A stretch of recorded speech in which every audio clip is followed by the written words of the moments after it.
Slowly, the man looked up, his eyes hazy with emotion, and he said, "Yes, that is Scout." His voice was shaking as he continued, "He's not lost. He's my service dog, Daniels." After attacking a trained service animal, he tightened his hold on the pepper spray, a lifeline for when he learned that his mistake was your dog. A wave of shame overcame him. He said, "Can I help?" in a quieter tone, but the man's answer suggested A. In the first, deeper story, Daniels was unprepared for Daniels kneeling next to the man and Scout, his previous confidence replaced by, with a profound sense of remorse. He observed the man's fragile body up close, wheelchair that has been used for years, and the sadness that is imprinted on Scout's face.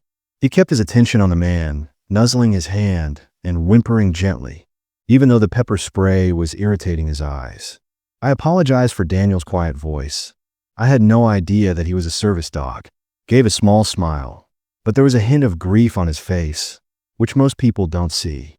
Scouts. Daniels felt a knot grow in his stomach. He is more than just a dog to me. He is my lifeline. In his years on the force, he had witnessed many instances of crime, misery, and desperation on his chest, but something about this. He seemed uneasy, so I asked if I could get him some water or something to soothe his eyes. He sincerely wanted to. The man nodded and added, "Make amends. There's a water fountain over there," indicating a location close by. Asking Daniels to fill it out, he gave him a tiny. As Daniel rushed to the fountain, he was unable to remove the collapsible bowl from the bag that was hanging on the side of his wheelchair. Deny the man's serene dignity and Scout's devotion. Who was this man, and why it seemed like he had such a deep bond with this dog? Coming back with the bowl of water, Daniels observed Scout shaking his tail and excitedly lapping it up. The man stroked Scout's head and said, "Thank you," a little despite the discomfort. Gently, "He'll be all right. He's more resilient than he appears." Daniel squatted down what is his narrative, and yours if you don't have one? His curiosity is overwhelming him. "Would you mind if I asked?" The man paused, his gaze still on Scout, and then he said, "My name is Robert, and I spent over 20 years working as a firefighter. My entire life was about saving others, but the structure fell 5 years ago after a significant fire.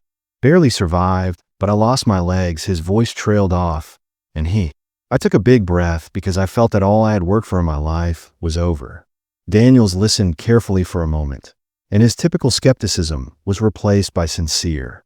2 years after the accident, Scout entered my life as a result of Scout's prompting. Robert continued, his lips quivering slightly. He was a rescue like me who was abandoned. When I first met him at the training facility, he was a timid puppy who was afraid of people.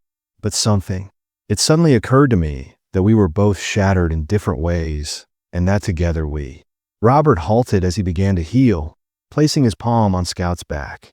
"He's more than a dog who's been trained to assist me with everyday duties like opening doors and gathering items, but he gave me a cause to keep going, and I will never be able to repay him for what he has done for my spirit." Daniels felt a lump in his stomach. He had never thought of the significant influence an animal could have on a person's life, let alone the rise in his throat. "I understand why you care so much about a dog like Scout," he replied quietly. Robert nodded, his eyes averted. "But Scout doesn't understand why he's so protective of you. Simply provide me with physical protection. He is aware of my depression and the onset of my nightmares. Protected me from danger and from myself more times than I can remember, Daniels. I owe you." I looked at Scout, who was now resting peacefully at Robert's feet. His eyes were still red, but his expression was calm. Daniel apologized, saying that I miscalculated the circumstances and that I acted without. Robert glanced at him and asked, "Is there anything I can do to make it right?" Thoughtful expression, sometimes learning from something, is the greatest way to fix it. Because of his wounds and rugged coat, people frequently think Scout is just misguided, but he is a hero in his own right. In any case, it's sufficient for me if you can keep in mind that if you can appreciate what others overlook. Daniels nodded as Robert's comments struck a deep chord with him. "I'll keep in mind what we promised." And as Daniels assisted Robert and Scout in settling, he couldn't get rid of the sensation that there was more to the tale, so he chose to remain nearby and observe the two as they slept. Scout appeared to detect that Daniel's previous aggressiveness had given way to guilt and curiosity while sitting on a nearby bench. His body language was less tight as he watched the officer closely, and Daniel's radio buzzed in a regular way. Update that briefly distracted him from his thoughts as he spoke, Robert said. Daniels glanced to him, surprised by the quiet yet thoughtful tone of his speech. "You're wondering why I'm here, aren't you?" Since the question was so straightforward, "I suppose I am.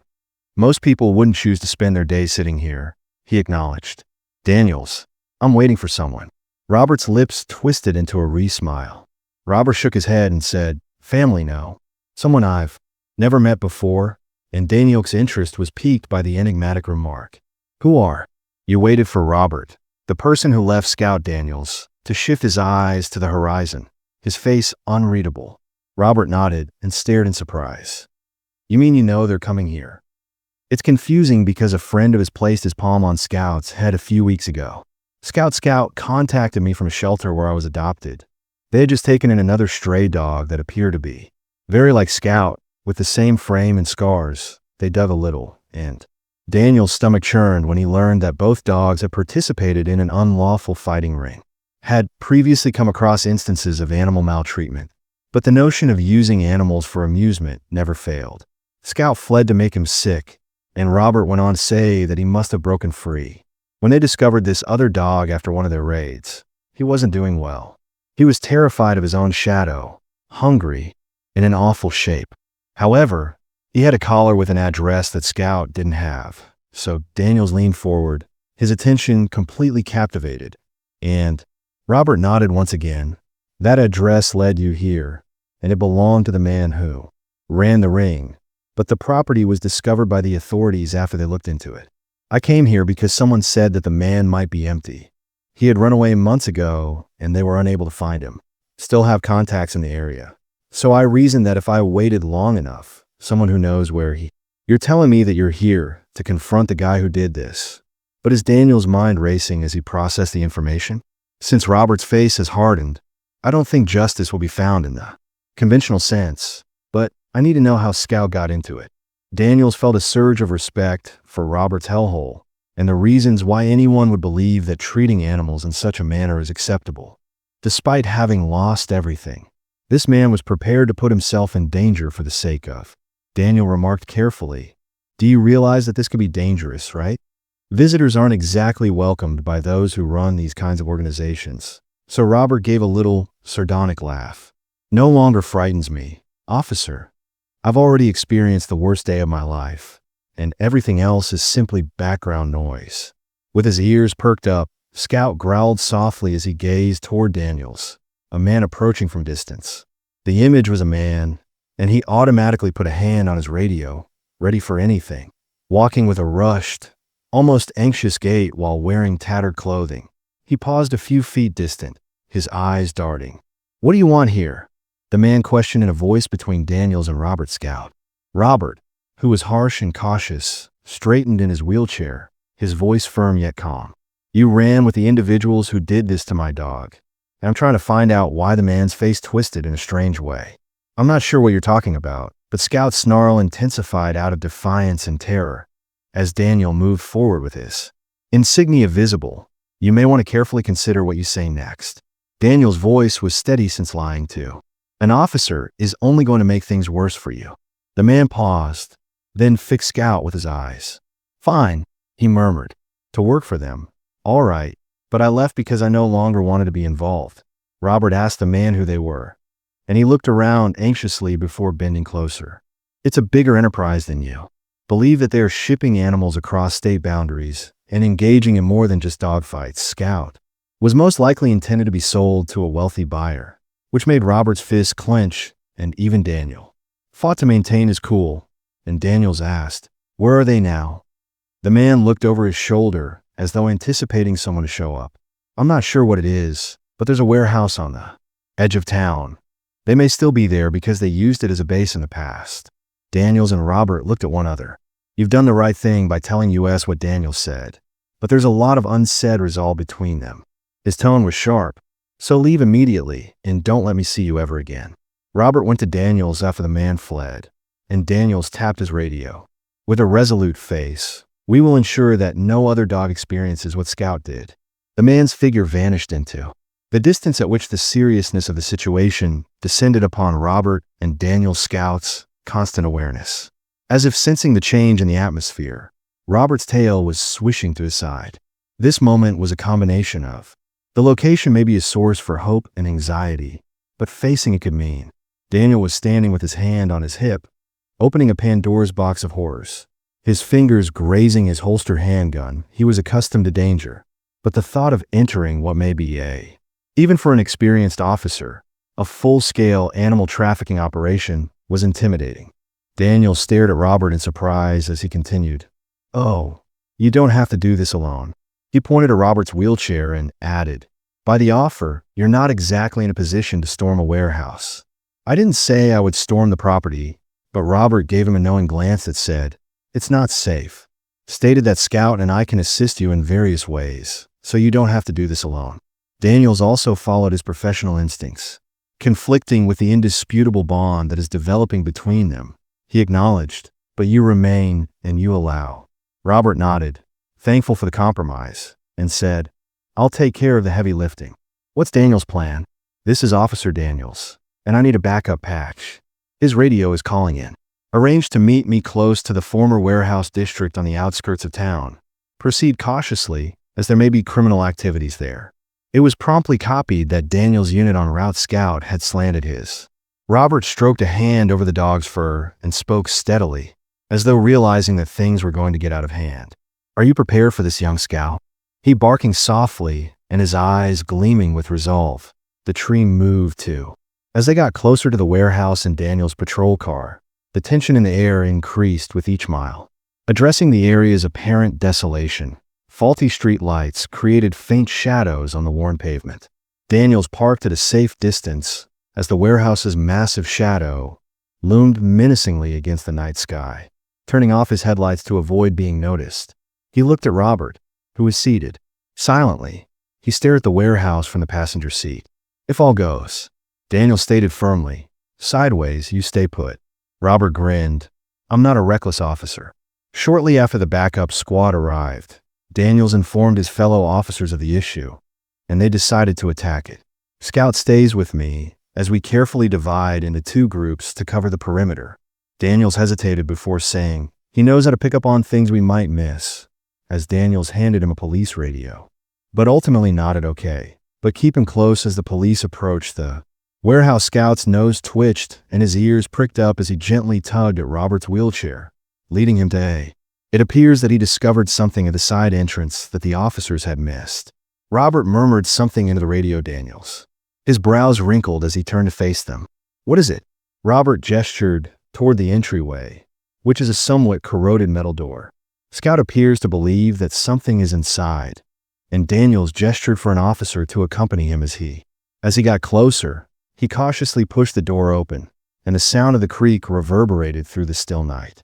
The air was heavy with the Scout let out a low growl, his body tense, and he smelled something metallic and bitter, like damp pavement.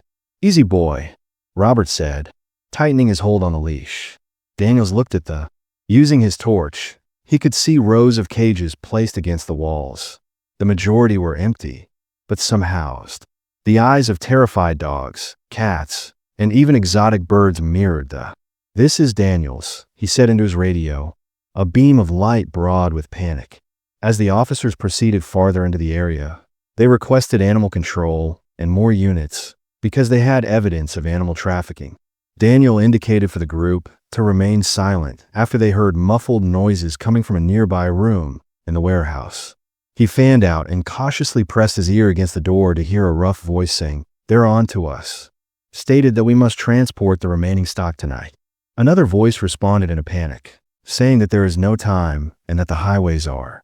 Daniel, who was being watched, moved back and clenched his teeth, signaling the officers to take their places before turning to face Robert. He said, "Remain back." Robert nodded, but he couldn't help but feel a wave as the officers rushed into the room, brandishing their weapons. A Scout stayed vigilant at his side. The individuals inside the police hands where we can see them froze, their eyes darting around in search of a way out. one of them running away.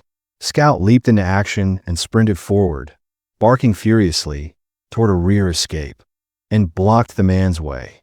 The man was stopped in his tracks by the sight of the dog's exposed teeth. Scout Robert ordered in. The dog immediately obeyed, his body still stiff but no longer hostile. Officers quickly secured the room and handcuffed the suspects. Daniels turned to face Robert, his face showing a mixture of appreciation and admiration for your canines. "Impulses," he said, and Robert grinned, his eyes sparkling. He's experienced a lot. When the suspects were led away and the animals started to be released, Daniels couldn't help but notice that something wasn't right, but believed that this night has altered the situation about himself and the relationship between a guy and his. The warehouse felt oddly quiet as the officers worked while the suspects were being taken away in police cruisers, assiduously to record the facts, take pictures of the area, and list the terrified creatures in need of rescue. Daniels came up to Robert while Scout sat by his side, his ears perked up as though he was still expecting danger.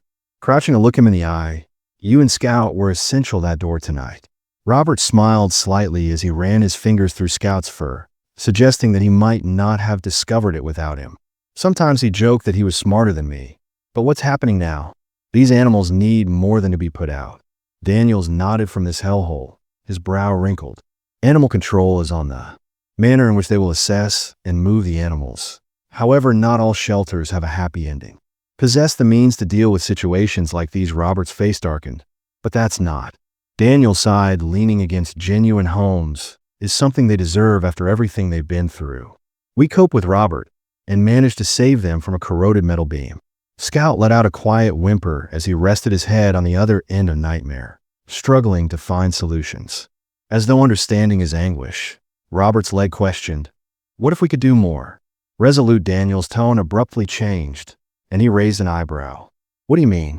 Inspiration ignited in Robert's eyes as he gazed down at Scout.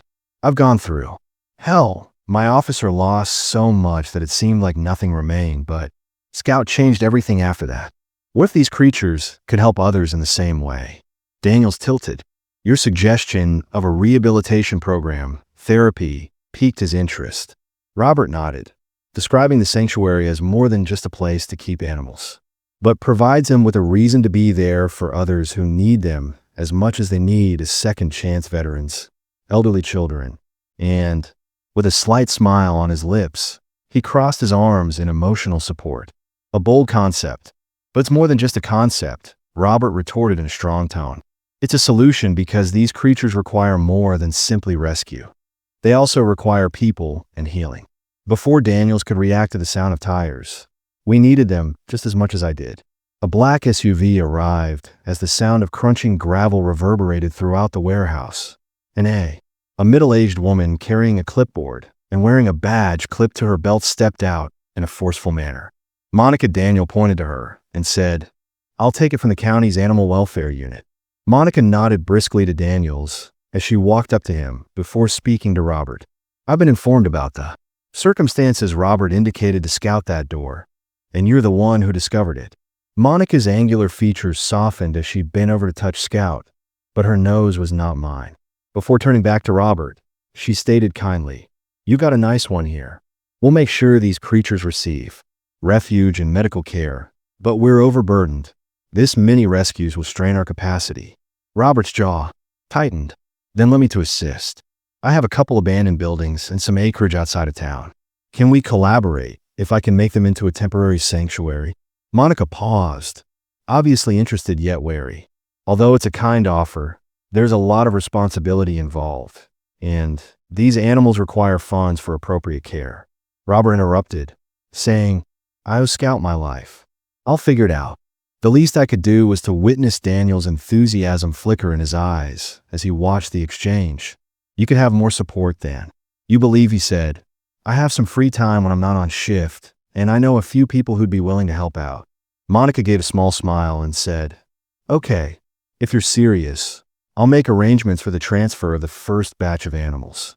Robert's voice responded, "But tomorrow, you'll have to demonstrate that this is more than just a nice idea." The remainder of the evening flew by in a flurry of activity, but steadily, it is a promise. Daniel waited to watch as Monica's team arrived with transport vans, carefully loading the animals and making sure they were secure. Supervised the activity while keeping a watch on Robert, who was already making notes on a notepad. Scout appeared to feel the change in his owner's attitude, wagging his tail while remaining with him. The once apprehensive dog had discovered his calling, and Robert was now resolved to provide others with the same chance. By the time the warehouse was deserted as the last van left, and the silence was suddenly filled with possibilities rather than hopelessness, Robert looked to Daniels, who had a determined sparkle in his eyes. "This is only the start. You're a stubborn man, Robert," Daniels said, clapping him on the shoulder. "But I think that's exactly what this town knows." The sun rose above Robert's little farm the following morning, illuminating the dilapidated. The peaceful serenity of the barn and deserted fields felt incompatible with the task that Scout had before of her. "All right, boy," Robert remarked, sitting next to him as he examined a rough layout he had drawn on a piece of paper. "We have some work to do shortly after putting a hand through Scout's fur." Monica showed up with the first cargo van, which contained 6 canines in various states of neglect. Monica's expression, matted fur, exposed ribcage, and tired eyes. Clipboard in hand, she exited the van with caution. "This is what we have for now. Are you sure you're ready?" she asked. Robert nodded in agreement, resolute in his belief that they should be given a shot. As the dogs were gently unpacked, Scout noticed a shaky, patched Scrappy Terrier in particular. The terrier, its tail tucked between its legs, gave a slight growl of missing fur. Scout remained motionless, his head cocked in interest, and then he waggled his tail softly, softening the terrier's growl, and it sniffed the air warily while observing Scout. "Looks like you have an assistant already," Monica observed, hinting at. As Scout lay down, slithering, Robert retorted, "I think they understand each other," with a laugh in her voice. Robert briefly had hoped that Scout could get closer to the terrier without endangering it. Return from his location. Perhaps this small man can hear the crunching of tires on the gravel road. Stopped as soon as Daniel got out of his car with a dog bag in one hand and a toolkit in the other. "You don't seem like the handyman type, Daniels. So I assumed you would need some assistance." Robert grinned, laughed. "So let's just pretend that I can follow directions and that someone needs to watch you." The site came alive with activity throughout the day, and Monica showed Robert and Daniels how to erect temporary structures. The barn's kennels stressed the value of fresh water and clean bedding. With sturdy fencing, the dogs observed their eyes from their makeshift cages. Robert, cautious but inquisitive, felt the burden of accountability increase as much as he wished to spare them from the realities of their demands. Hours passed. The barn, with its drafty walls and groaning wooden beams, was far away, and supplies were already running low. By late afternoon, Robert was sitting on a bale of hay with his head in an ideal shelter. With his hands by his side, Scout rested his head on Robert's boot as though he could sense. Monica came to him in panic and spoke gently. "It's okay to feel overwhelmed." Robert looked up, exhausted but determined that most people wouldn't even try what you're doing. Monica hesitated because animals have no one else if I give them up. "You can't save every dog, Robert, but for the ones you save, you can sit next to him." Perhaps it means that a disturbance near the barn door distracted them from their chat. 2 lanky, reddish-coated mutts had escaped from their cage and were running around the grounds. Scout acted quickly, herding the dog away from the road while softly barking. Robert felt a wave of appreciation for his 4-legged companion as he watched Scout's cautious moves back toward the barn. Daniels, hammering a section of fencing into place, whispered, "Company, that dog is braver than I am." Overheard and grinned, proving that he is as stubborn as the sun. The first day ended with a mix of fatigue as it fell below the horizon, creating long shadows across the land. Great success. Even though the barn is still under construction, it now houses the rescued dogs in Scout's clean, safe areas. Combed the area and checked on each dog, acting as though they were taking on the duty of caregiver as Robert sat by the fire that evening. Monica and Daniels joined him in the pit outside his small house. The temperature was cold and, "You've begun something." The soothing background of the crackling flames accompanied their discourse. Daniels sounded honest when he stated this. "But Monica, you'll need more than just good intentions to keep it up." "Yes, There are funding available for animal rescue organizations, and I can put you in touch with some nearby veterinarians who may be able to. Cheap services. However, a team is required for this mission. Robert peered into the flames. I'll stop at nothing to give these animals the respect they deserve. Daniels raised an eyebrow, even if it meant requesting assistance. Even as Robert laughed at Riley, Monica grinned broadly, since you're going to require. The three of them sat in friendly silence as the fire burned lower, taking in all the assistance they could. The weight of, in the distance, the gentle sounds of the dogs getting settled for the night filled their common mission. The following morning, the air served as a reminder of the lives they had already started to transform. Robert got up before sunrise with a silent urgency, inspecting the scouts remained nearby, moving with temporary kennels and restocking water containers. As the town started to awaken, a sensation of anxiety crept over them, as if they understood the importance of the mission. The day before, Robert Monica had stated that not all local residents backed rescue attempts, with some seeing stray. He dismissed the idea that dogs were an annoyance or, worse, a danger to cattle and property values. He didn't have time for skeptics. Monica showed up in the middle of the morning with yet another load of goods, her face tense with worry. Someone at the city shelter called me, and she started by giving Robert a clipboard, saying, "There's discussion in town about." Robert scowled as he flipped through the paperwork, wondering why some individuals weren't happy. Monica added, dropping her voice, "It's not like these dogs are bothering anyone. They think they will."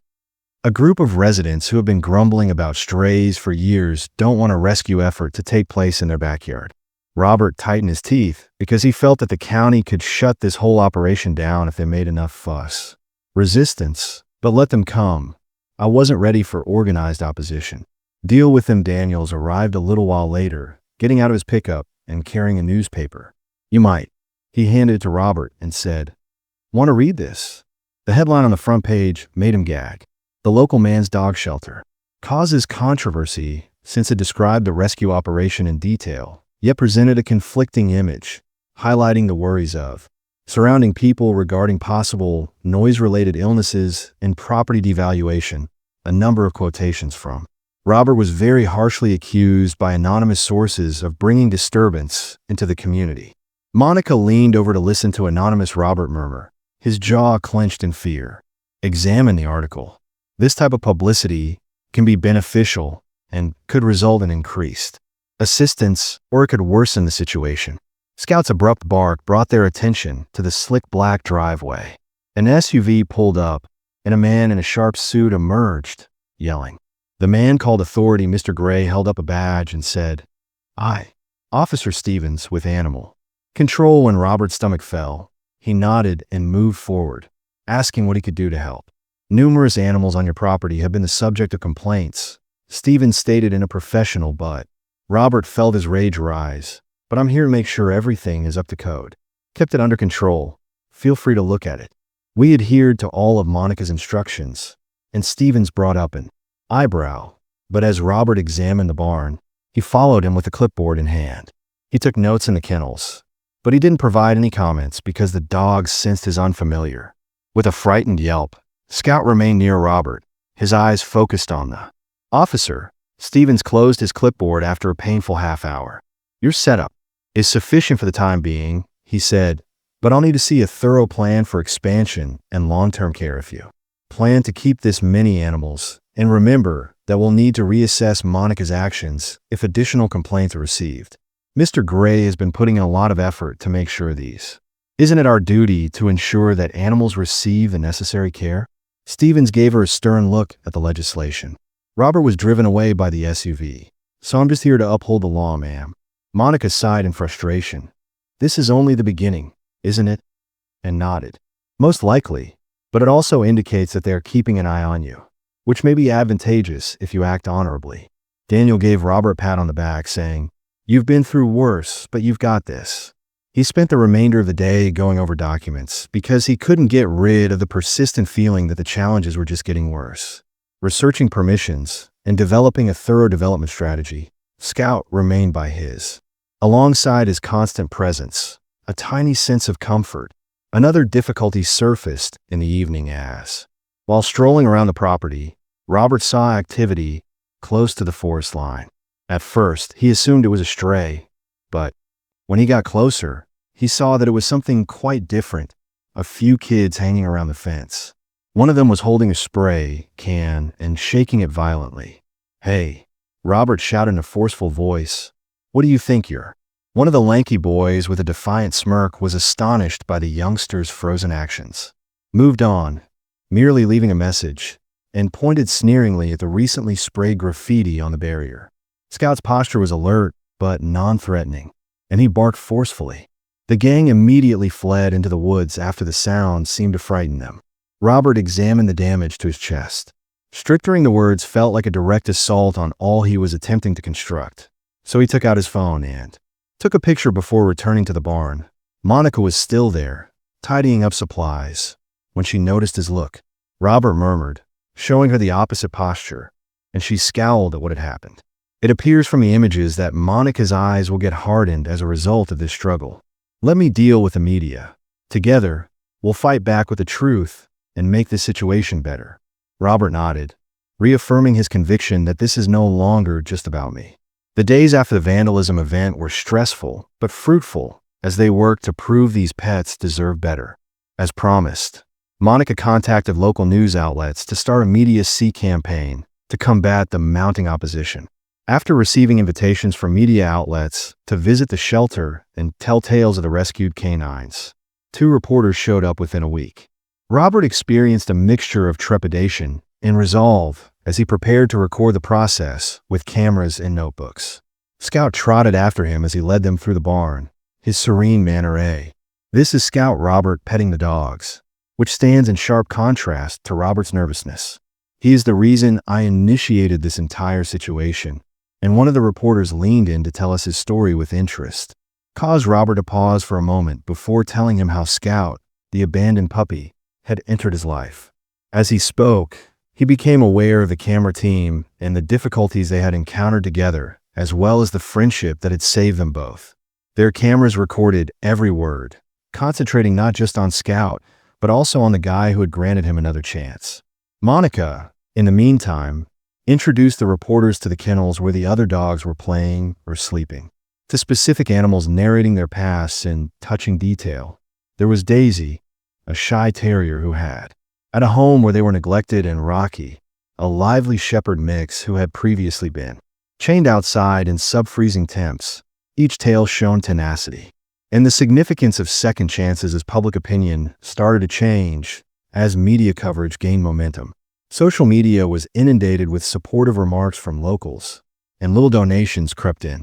Little first, but enough to have an impact, as the response encourages. To greet the community and display their work on the day of the open, Monica and Robert planned an open house event. Volunteers put up tables with adoption applications and informational leaflets, while the shelter was bustling with activity. With goods to generate money, Scout proudly stood by the doorway with a bandana that read, "Adopt, don't shop too." Daniels came, and to Robert's amazement, recognizable faces started to emerge among the gathering. "This place looks great," Daniels said, adding that his wife and kids instantly took to the dogs. Putting a pat on Robert's shoulder, "You've made great progress." Monica's attempts to connect with skeptics also paid off. Some of the neighbors who had first expressed concerns were present, including one woman Mrs. Carter spoke to. Robert reluctantly acknowledged that at first she had been unsure about anything around the busy barn, but it's remarkable to watch it up close, Robert said. Mrs. Carter nodded, her expression showing a slight smile that goes beyond the dogs to show they are worth the effort. "I believe you're doing well here," softening. "Please let me know if you need any assistance." The event was a success with multiple. As the final guests, canines find new homes, and enough money is gathered to pay for immediate needs. As Robert cleaned up that evening, he saw that there was a flicker of hope that things were changing. Curious, Scout approached and followed the dog's gaze in the distance while he was sitting at the barn door. As the light faded, he noticed a small child's figure standing next to the fence, the same boy who had vandalized it a few days before. When the boy spotted Robert coming, he froze, obviously considering running instead. Robert calmly said, "You've been here before, the boy," as he halted a few feet away. Robert squatted down to make himself less threatening, but he remained unresponsive. You know everyone deserves. The boy's face lit up as he saw an opportunity to put things right, including you. I didn't mean anything when my dad says dogs, but I feel a mix of remorse and defiance. Robert nodded slowly, saying, "These are dangerous. I've heard that. But have you ever spent time?" The youngster shook his head. "So perhaps it's time you did." Robert, with a dog like Scout, remarked, motioning for Scout to approach. The dog carefully approached, detecting the boy's uneasiness. "Scout has been. He's one of the sweetest dogs you'll ever meet. So go ahead and give him a pat, even though you're afraid." Scout reached out and sniffed his palm before leaning in and wagging his tail. As the child caressed the dog's fur, a tiny smile appeared on his face. The child nodded and lowered his barriers as Robert replied, "Not so dangerous after all." "I suppose not." As the boy left, Robert experienced a wave of hope that wasn't just. A few weeks following the open house, it was about building bridges one interaction at a time, not about changing minds. The shelter's issues were growing along with its speed, and it received a constant stream of. Each dog had a tragic tale to tell, and Monica put forth a lot of effort to manage the increasing public attention and oversee volunteers on one especially hectic morning. Robert found it difficult to keep up with the daily maintenance of the animals. Once more, Robert discovered Scout sitting at the barn door, this time with his ears perked up. Scout was snarling gently, his attention focused on something far away, and Robert noticed too. He could tell from the men's behavior and the unmarked truck parked close to the fence that they weren't locals. Robert's stomach twisted with uneasiness as he warily approached Scout at his. Robert yelled out to one of the towering, rough-looking males, "Can I help you?" Smirked and said, "Heard you have a lot of dogs here, so we thought we'd check it out." Robert firmly responded, "This is private property. If you're interested in adopting, you'll need to come back during open hours." The shorter man casually leaned on the fence and tossed L, "But we're not." Because of this, some people believe that this shelter is more work than it's worth, and you end up with dirty, noisy dogs. Robert's jaw tensed in the photo. "We're adhering to all regulations. If you've got issue, bring it up with the authorities." "Oh, we will." The tall man scoffed, "But in the interim, consider." Scout snarled, "How long can you keep this place running with so much opposition?" The men looked at each other and retreated as he raised his protective stance. But before the truck rumbled, "Trent, be cautious about who you trust. Not everyone was cheering you on." Robert couldn't get rid of the suspicion that this wasn't a chance visit and that these men were employed by. Perhaps an irate neighbor or someone dissatisfied with the shelter's operations was the one who wanted it closed. Later that day, as her notoriety increased, Monica stormed into the barn with her phone in hand. "You won't believe this, Robert." She gave him the phone, which showed a social media post that accused the shelter. The post included pictures of sick canines in filthy circumstances and maltreatment. Kennel's images that Robert recognized right away as being fraudulent were posted by Monica, an anonymous user, answered Robert's question with a stern voice. "Although, it's rapidly spreading, and others are sharing and commenting on how awful Robert felt." A surge of rage and irritation. The timing was too ideal. It had to be related to the men he had previously seen. Monica nodded, and "I've already contacted our fans to beg them to send encouraging messages. We can't let this go unanswered. Reviews and images. But something more substantial is required to refute this Robert notion." Paused, then suggested that we do a live feed to show viewers the shelter's precise appearance in real time. The following morning, Robert stood as Monica installed a camera in the barn to stream live to the shelter's social media page. "Good morning, everyone." Robert started off with a firm voice in front of the camera, flanked by Scout and a few other dogs. "I'm Robert Trent, and this is my refuge," despite the anxiety in his chest. Lately, some unfounded allegations have being used to accuse us of failing to provide enough care for our animals. So I want to show you the reality. The camera panned, photographing the spotless kennels, the fresh food and water, and the contented, healthy dogs waving there. In the backdrop, Monica recounted the changes they had made with the funds they had received.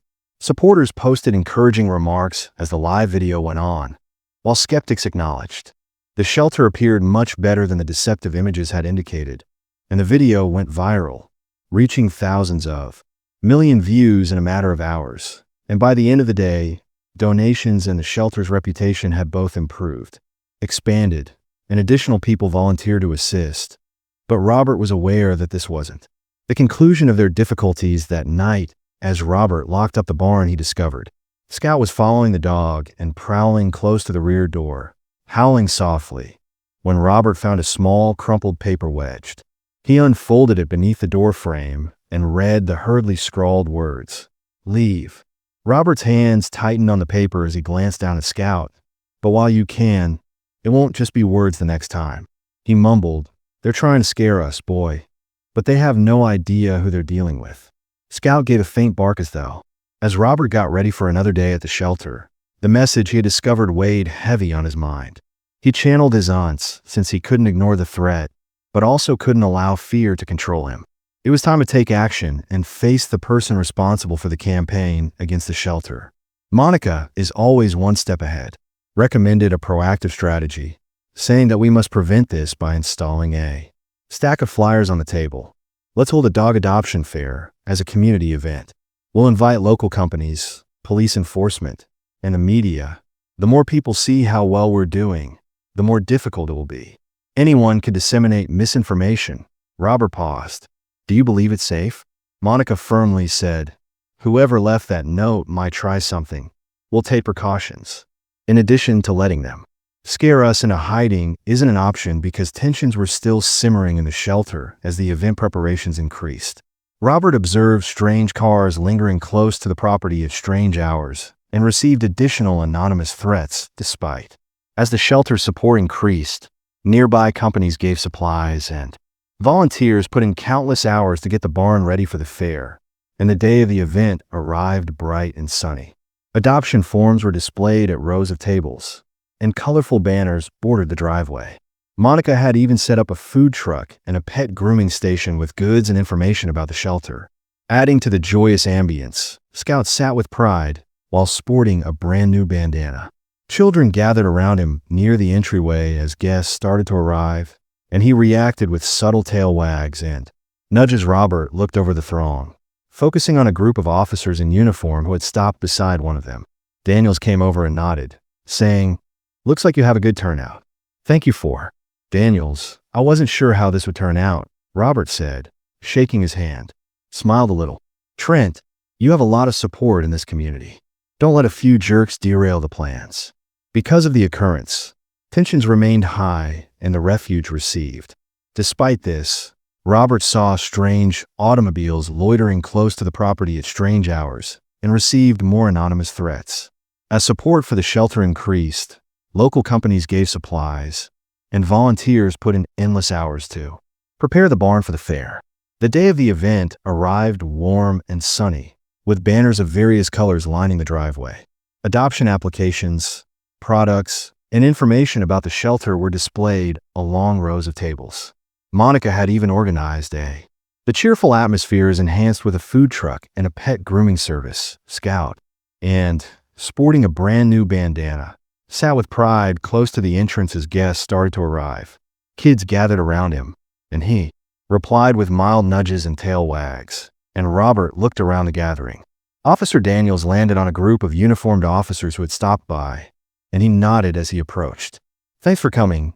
You have a good turnout," Robert replied, shaking his hand. Daniels smiled slightly, unsure how this would go. "Trent, you have a lot of support in this town. Don't let a." After the festivities ended that evening, Robert and Monica sat in a barn surrounded by a few bad apples. Scout rested at Robert's feet with sleeping dogs and the mementos of a productive day. His presence a reassuring reminder. "We need to find out who's behind this," Robert remarked in a low voice, explaining why they were battling so fiercely. "I've been wondering the same thing," Monica nodded. "He didn't just appear on his own. To begin with, Daniels might be able to assist with the license plate." Robert met with Officer Daniels the following day and disclosed the license plate information. Daniels pledged to investigate it covertly, acknowledging the delicate nature of the. Daniels called a few days later with an update, saying, "You were right to be suspicious. The automobiles signed up with a private security company. And guess who did the hiring? Mr. Carter Roberts. one of your neighbors since the shelter's founding. Mr. Carter has been among its most outspoken critics. What is his motivation? Daniels said, hard to say, but I'm willing to wager that it has to do with property values because individuals like him just see numbers. Robert's determination hardened after he thanked Daniels and hung up. Robert stood at Mr. Carter's front door that evening, ready to confront him. When Carter answered the door with Scout at his side, his face changed from one of surprise to one of discomfort. Robert, what brings you here? I am aware that you have been attempting to silence us, Robert stated simply, employing individuals to threaten us. Disseminating lies has stopped, and you can't prove it since Carter stiffened. Robert remained firm. I'm not here to debate. I'm here to inform you that, regardless of what you do, the shelter isn't. We're doing well, and the community is behind us wherever we go. Carter said nothing but the flicker of uncertainty. You can either join us or keep wasting your energy fighting us. As Robert left, Scout could see in his eyes that his comments had struck home. He felt a renewed feeling of purpose as he trotted behind him. They were facing strong forces, but they were determined.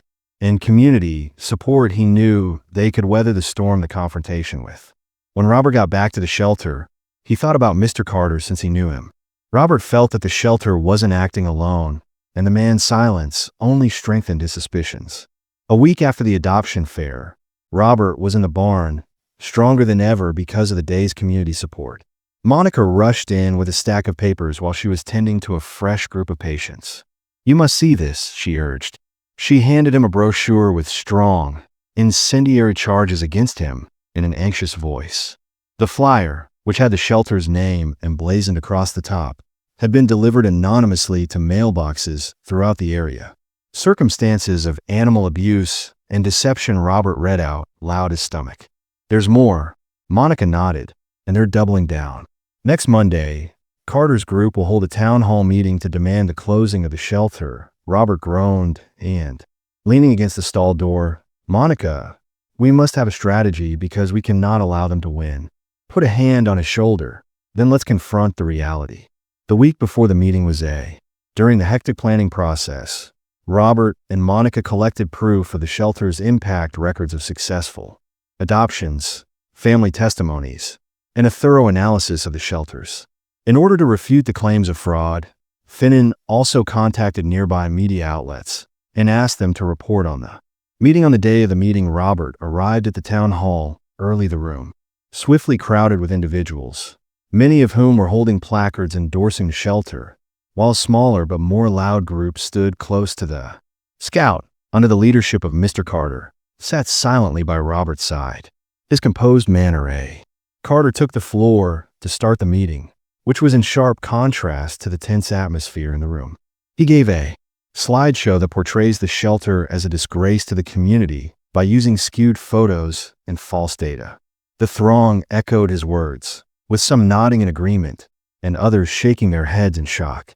With his heart racing, Carter stood as the moderator called Robert to the platform. But as he peered out at he recognized the faces of the family who had adopted from the shelter volunteers in the gathering, who had devoted numerous hours to the animals' care, and even Officer Daniels, who gave him a subtly encouraging gesture. Good evening, Robert said, taking a deep breath. He spoke steadily. I'm not here to attack anyone. I'm here to defend the reality. He began by addressing the financial charges by presenting receipts and spreadsheets that demonstrated. He posted pictures of contented, healthy canines in their new homes, demonstrating how every dollar donated had benefited the animals. Then showed a film montage of families discussing how adoption had changed their lives. But this isn't just about numbers, Robert persisted, his voice becoming louder. It's about giving and community, giving creatures like Scout another chance and uniting people. He pointed to Scout, who waved his tail and rose and received a round of applause from the crowd. Scout had been a stray before, dismissed by society, yet he is currently a therapy dog who assists children in schools and here at hospitals. We see possibilities where others perceive issues as. When Robert spoke, the atmosphere in the room changed, and many who had been unsure started nodding and their doubts vanished. When Robert left the room, even some of Carter's fans took down their placards, their faces softening, began to applaud. But before he could move aside, a small girl in the front row held up her hand and asked if I might say something. The moderator nodded, and the girl stood with a framed photograph in her hand. "This is Lucy," she said, displaying the image of my best friend, is a golden retriever that we adopted from shelter last year. And she supported me when I was afraid to attend school because I wouldn't have the shelter. Robert's eyes were filled with emotions. A single mother described how a rescue dog had assisted her autistic child as other people stood to share their stories. An elderly guy described how his adoptive dog communicated with him for the first time, had provided him with company following the death of his wife. Carter, 6, who was clearly uncomfortable, attempted to interrupt, but "We've heard enough of you." The crowd was fed up. Someone yelled, and others whispered in agreement. Eventually, the moderator called for a vote on whether to keep the shelter open, and hands sprang up across the room. Carter's organization was defeated by overwhelming support, outnumbering and silencing the left. Officer Daniels came smiling as the crowd scattered, leaving Robert and Monica to gather their supplies. "You succeeded, Robert. You revealed the truth to them." Robert glanced down at Scout, who gently snarled at him as he pushed his hand. "Everyone did it. It wasn't just me." The shelter flourished and continued to operate, receiving additional donations. Volunteers volunteered to assist, and the meeting's activities marked a sea change for the shelter as well as A few weeks later, Robert watched Scout play with a group of recently adopted dogs while the entire community watched from the barn. We all patted Scout's head and he said, "You did good, buddy." Scout wagged his tail as Robert stood with Scout by his side. The warmth of the sun filtered through the barn windows to express his agreement. Considering their progress, the refuge was once the target of baseless accusations was now flourishing, and the battle's renown was stronger than ever. They had fought not only for the animals, but also for the community's heart, demonstrating. In the weeks after the town meeting, prejudice and greed may be defeated by compassion and truth. Support donations poured in from all across the region to the refuge. Several were accompanied by heartfelt messages from those moved by the Scouts' story and the shelter's tenacity. The shelter's adoptive families donated their time to assist with everything from kennel cleaning to coordinating adoption events. The local media published follow-up articles emphasizing the shelter's influence, solidifying its position. Robert, a beloved member of the neighborhood, observed a shift in the neighbors who had previously ignored the shelter and now came by to visit the animals or bring supplies. Even Officer Daniels, who had previously pepper-sprayed Scout, started to visit frequently and frequently brought his son with him. One afternoon, while playing with the dogs, Monica came up to Robert holding a folder. "You'll want to see this," she said, her face beaming with anticipation that a local business consortium's proposition offered to finance the shelter's growth in order to construct a new wing devoted to training therapy dogs, which was motivated by Scout. Tail Robert grinned and exclaimed, "This is amazing," with a wave of pride. Scout's speech is full with emotion, and it appears that you will have some company as the shelter's renovation continues. Beyond its actual location, Robert and Monica plan community education initiatives to teach kids about animals care and the value of compassion. Scout became the spokesperson for these initiatives, spreading joy wherever he went by going to hospitals and schools. His narrative served as a potent reminder of the influence one animal may have on a community as a whole, not just on a single individual. A small boy approached Scout with a tentative smile one day at a park adoption event. "Is he the dog from the?" He looked up at Robert and said, "Sure, Robert," while kneeling next to him. The lad bent down and Scout softly nudged his knee, saying, "I'd love to meet you." The youngster remarked, "I want to help dogs like him someday," with a laugh. Robert's voice was full of resolve, and his heart grew. You can be kind, and as the sun sets over the shelter, bravery can transform the world, one impoverished person at a time. That night, Monica joined Robert as he stood outside the barn, seeing the animals playing in the yard as he held 2 cups of coffee. "We made great progress," she stated in a proud tone. Robert concurred, pointing out that Scout was now playing with several puppies. It's incredible what can occur when people join together for a worthy cause. The shelter turned into a beacon of hope, and word of its success traveled well beyond the community. But 4. Seeing the happiness on the faces of the animals and the humans whose lives they impacted was Robert's true triumph.